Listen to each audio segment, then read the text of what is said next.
This is my Precision Matthews PM 1228 lathe. That is not a factory option. That is a lever and locking system that allows me to take the power feed and threading option and go from forward to neutral to reverse. I didn't come up with this concept, but I did put my own spin on it.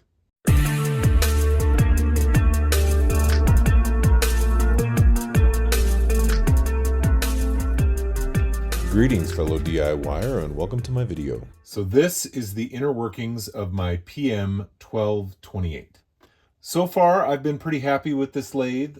As with any machine, there's always some things that you can do to improve them. And one of those improvements we're going to go over today, and it involves this unit right here. This is basically the forward and reverse gearing for the power feed and the threading. Right now I have it set up to go forward, but if I loosen this up, move that, and tighten that back down, it is now set up to go in reverse. It's not that difficult to change it between forward and reverse, but it does involve opening the case, loosening things up, shifting it into place, and over many hours of machining, that is going to be a time suck. What I'm going to do is create a lever that comes off of this unit that also has a lockout plate and a spring system attached to it so that you can keep it in reverse. You can put it into a neutral position so that you're not spinning all these gears when you don't need to. And you can put it back into forward rotation. So come take a peek and I'll show you what I've got going on. The first thing I want to do is give credit where credit is due. This is not my idea. I have found two guys that already have YouTube channels that have videos on a very similar mod to this. In fact, functionally, the mod is the same, but both of them chose to do it in a different way than how I'm doing it. The first one is Joseph Higgins. He set it up with a lever. He drilled directly into here, put a lever coming out, mounted a detent right in this area, and then drilled pockets for the ball bearing from the detent to sit in to hold it into place. The second guy that has done a modification similar to this is St. Paul Steam. And his approach was to actually put in a locking plate, and then he machined a lever that is spring actuated and locks everything into place. Both of those guys did beautiful machine work. Joseph Higgins did a beautiful job machining the detent that mounts right here. And St. Paul Steam also did some beautiful machining because the spring that helps hold everything in place for his setup is actually in the handle. Well, both of those are valid approaches and a decent way to go. I'm all about simplicity. I am all about making it as simple as possible. And as I've said in my channel before, I am more of a fabricator than a machinist. I can do some machining. I can do some fairly good machining. But if there is a fabrication approach, I would much rather take that. So this is what I came up with. This is several pieces of steel that were welded together and then cleaned up. It's eventually going to be coated with black oxide to help protect it from rust. It's got a nice shoulder to help hold this machined handle, a spring, and a nut. I wanted to keep it very, very simple, and this gives me the spring-loaded action that I need without having to machine a chamber in this handle to hold the spring and use a hollow tube, that kind of thing. I'm all about simplicity. If we can make it in a simpler way, then let's do that. This right here is going to be my lockout mechanism. It's going to mount right there, and then it'll have 3 holes drilled into it for the forward, the reverse, and the neutral. And that's all we've got to do. Now let me show you how this looks mounted up. This handle unscrews, and I figured Precision Matthews took the time to drill and tap this hole. I might as well put it to pretty good use. So this bracket that I made fits right here. Now you'll see there's a tab there with a hole in it.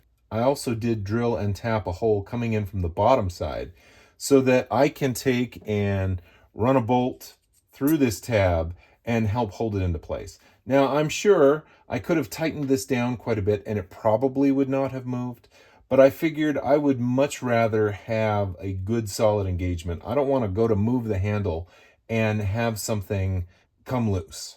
So this is the basic operation. This is going to be my lockout plate once I drill some holes in it. And all the person is going to do is pull this handle out, go up into the upper position or the neutral position. It should be pretty simple and pretty straightforward. Now, I could have shown you the machining of this, but there's not much to see here. This is just some steel that I cobbled together, welded together, and cleaned up. I needed to space it out a little bit so that I had room for my nut here on the inside. And other than that, it was pretty straightforward. This is just a shaft that was turned down to match this hole that I reamed out in this bracket. Again, not a lot to see there from a machining standpoint. What I will show you, however, is this piece being installed and what I have devised to drill these holes in the correct location and to have the correct angle to make sure that we don't have an interference fit between the holes that get drilled here and the plunger on this handle. I know that I already mentioned that the advantage to doing this is to be able to go from forward to reverse quickly and easily. But for me, more important is the neutral setting. There's several reasons for that. This lathe, well, it works really well and I'm extremely happy with it. All these gears, they make a little bit of noise, and I would definitely like to reduce the noise when I am not needing the power feed or threading option. The second thing is all these gears, this transmission down here, all these parts are moving. And that means we have teeth wearing against teeth.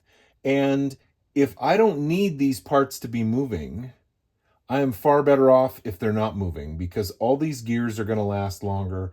The machine is just going to be happier and have less wear and tear if I can put it in neutral when I don't need it. Let's first mount this piece up. Not a lot to that. I am going to use several thicknesses of cardboard, get them into place. I'm going to take this bracket that I bent this to match the curve on here. We're going to get that set into place. And then I'm simply going to drill and tap those holes. Now the first hole that's going to get drilled and tapped is this top one because there's a little bit of spring pressure on this, and if I let off, you see that that moves. Whereas if I drill this one first, get it tapped, get it mounted up, then I can get everything locked into place and drill the bottom one. The second thing you need to know is this size is actually the tap size. So it's what you drill the hole out to tap it for the tap that I'm going to be using. And I did that on purpose. I did that so that I can use this hole as a pilot hole to drill into this case and get everything lined up properly. Once I get this drilled out and I tap the hole going into the casting, I will then enlarge this hole so that the bolt passes through it and threads into the case. Before I fire up the drill, I have one more thing that I need to do. This cover really needs to come off. Now there are some wires and things, all this control panel, all this electronics, the wires that connect to all that are inside this section of the case. And I want to make sure that all wires are clear before I start going in with a drill bit. So I'm not sure if you can see it in the video or not, but I do actually have the machine turned on, and that is by design. Anytime I am working with electrical stuff, I like to confirm that there is absolutely no power before I go into a panel to do any modifications or change anything. And the easiest way to tell that I don't have any power going to this is to power it on and then unplug it. If the light in the display goes out, then we know that I have cut the power to this unit. So I'll reach over here, unplug, and that light has gone out. So I know that it is safe to go into this control panel. Now I'll begin removing screws.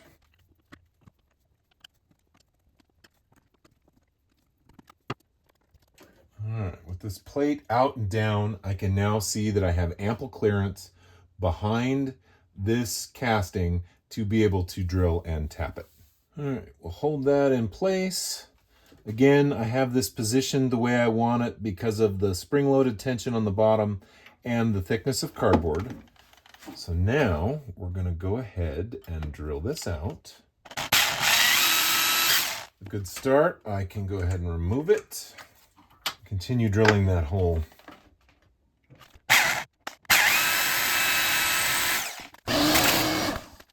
And now with the hole drilled, I have this tap that I have applied a little cutting oil to, and we are just going to start the tapping process. Being cast, it taps pretty easily.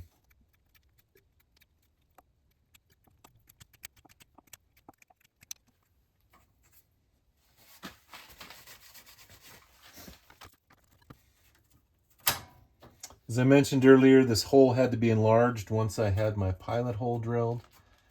And we'll get that lined up. And we'll mount it in place.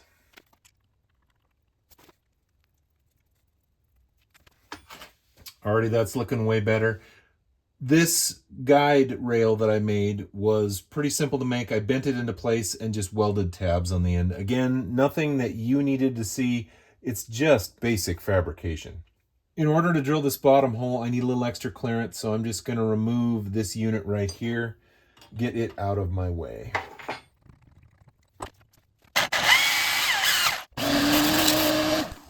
All right, let me remove this piece, and then I can enlarge its hole and thread the hole in the casting down here.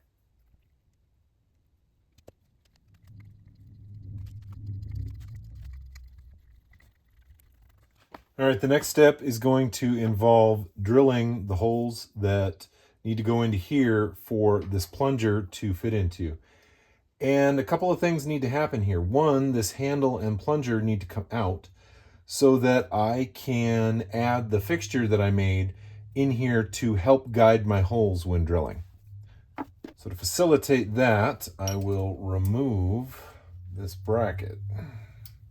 As you can see, piece of cardboard did a good job of giving us a nice parallel surface to this unit. May not be exactly perfect, but it doesn't really matter because of the way I'm setting this up. The holes will be drilled the correct way because they're going to be based off of the bore inside this bracket. So here's my bracket by itself. And this is a piece of a push rod that is now going to be my drilling guide. Simply insert that in there. I threaded this push rod so to help lock everything down and hold it in place. Want to make sure we're good and parallel with the bracket. And now we can go ahead and install it back onto the machine. Since my holes are drilled and tapped, I no longer need access to the wires behind the panel. So off camera, I'm going to go ahead and put all this back together because I don't want shavings and stuff to be getting into this casting. With my locking plate in place, my bracket in place, and my drilling fixture installed, I'm going to go ahead and make sure it's properly engaged in gear. Make sure everything's turning the way it's supposed to.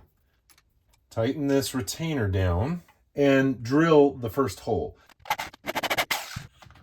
One advantage of doing it this way is I am guided and at the correct angle as I'm drilling these holes out. Now, this smaller size I'm going to do using this fixture, but once I'm finished drilling these holes out, I don't have a problem taking it over to the drill press and punching them out to the final size.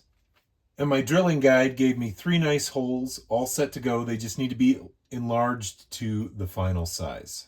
So there we have the stops installed. The holes have been drilled out and cleaned up. We're going to go ahead and install the selector arm and see how it all works.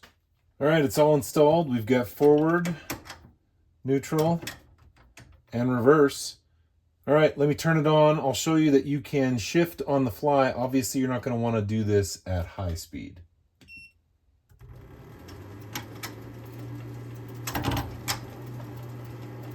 Just like that, we've got forward, neutral, and reverse. Now, I'm not one to go onto YouTube, find someone's idea, take it, and make it my own and claim it's my own. The reason I made this video is because my design is different than the one that St. Paul Steam and Joseph Higgins made. I just had a different approach and a different way to do it, but I want to give credit where credit is due. The general concept that I have here came from them. So I'm actually going to link both of the videos that they created and put them down in the description in case you would like to watch them. If you have any questions, don't hesitate to put it down in the comments and I will try and get back to you. If you like what you've seen, please click like. If you'd like to see more, please subscribe. Thanks for watching.